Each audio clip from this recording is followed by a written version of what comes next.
Hello. Alors, je suis pas trop l'habitude de faire des vidéos coupées, mais je vais être un peu obligé.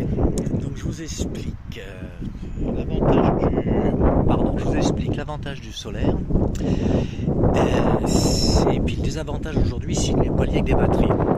L'installation sur laquelle je zoome là, donc c'est une installation de 2009. Celle-ci, je l'ai boostée, on en parlera. Revente à 60 centimes, zéro autoconsommation, ça envoie du bois, c'est intéressant.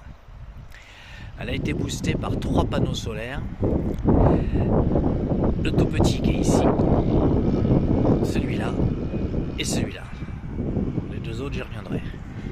Et une installation qui a été faite il y a à peu près 5 ans, qui est en autoconsommation en revente. Donc une revente à 10 centimes, donc autant rien du tout.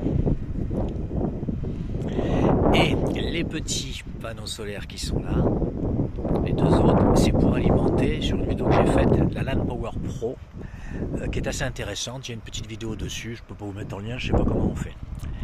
Donc, grâce à toutes ces installations solaires, moi aujourd'hui, je ne paye pas l'électricité, merci la revente à 60 centimes, ni la flotte ni la taxe foncière. Bien entendu, je paye les factures, mais c'est l'électricité qui me paye tout ça et les économies que je fais.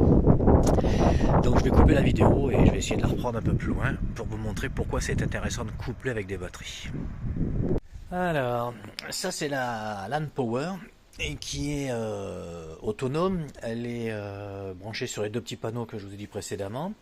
Donc moi j'ai branché 2-3 trucs dessus, mais ils ne sont pas branchés dessus parce que je n'utilise pas le mode AC qui est ici. J'utilise quand j'en ai vraiment besoin, où je peux sortir 2000 watts direct. Par contre, elle est branchée sur le réseau parce qu'elle me permet de me renvoyer 800 watts.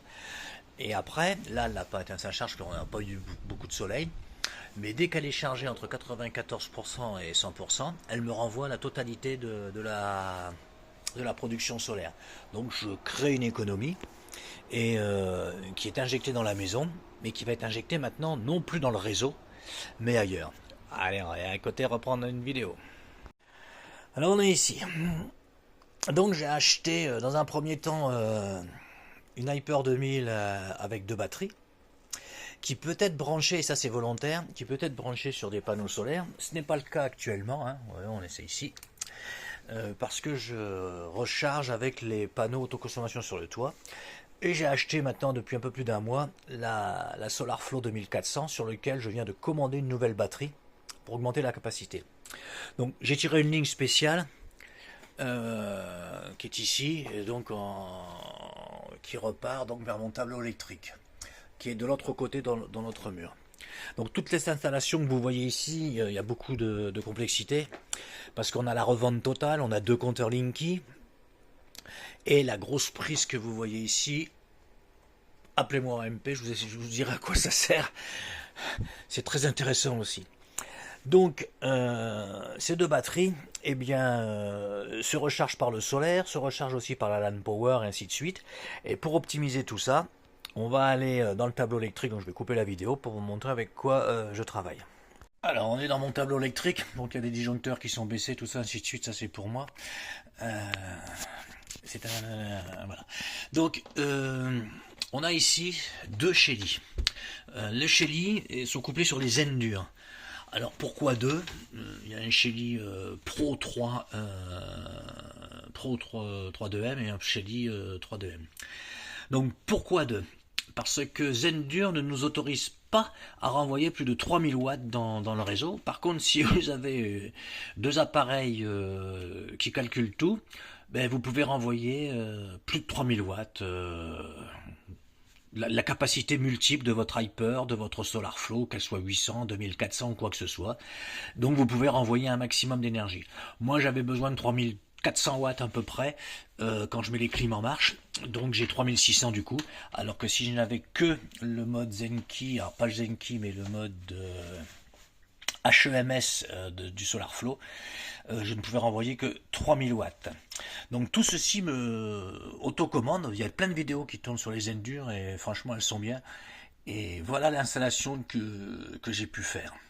Donc ça permet quand même de bien avancer. et de faire des réelles économies d'énergie. Donc on revient, on revient sur les batteries. Donc moi j'ai fait le choix de Zendur. J'ai un copain qui a fait le même choix. On trouve que c'est pas mal, ça marche bien. Il y a un bon relationnel, on arrive à les contacter et tout. C'est un peu long en ce moment pour les livraisons, mais c'est normal, c'est nouveaux produits. Pourquoi il faut des batteries aujourd'hui? Ben, la revente à 4 centimes aujourd'hui maintenant, hein, c'est plus 10 centimes, ça sert à rien. Donc vous allez avoir de la production. Et allez voir toutes les vidéos qui sont faites, parce que moi je sais pas faire d'incrustation d'images avec comment ça s'appelle, du téléphone. Mais en fin de compte, il faut produire et il faut surtout stocker. Moi par exemple, on a eu 2 jours sans soleil et j'ai vidé les 3 batteries. Donc 1200, 1200, 2400, 3000. J'ai vidé mes batteries en un peu moins de 2 jours. Ce qui fait que, alors qu'elles se sont chargées et que bah, j'avais trop de courant parce qu'elles se sont chargées en 2 jours, avec toute la surproduction que j'ai des panneaux solaires, elles se chargent à une vitesse, c'est impressionnant. Donc, il faut stocker, il faut du stockage, de la production mais du stockage. Il faut savoir que sur le toit, j'ai 2 fois 3,5 kg, plus les petits panneaux et ainsi de suite. Voilà, si ça peut au moins aider hein, pour avoir des infos et tout. Et j'ai préféré le Shelly, les 2 Shelly. Et les 2 Shelly, comme je vous l'ai expliqué, me permettent de renvoyer beaucoup plus d'énergie. Voilà, petite vidéo tranquillou hein, qui peut permettre de vous filer un coup de main dans vos choix.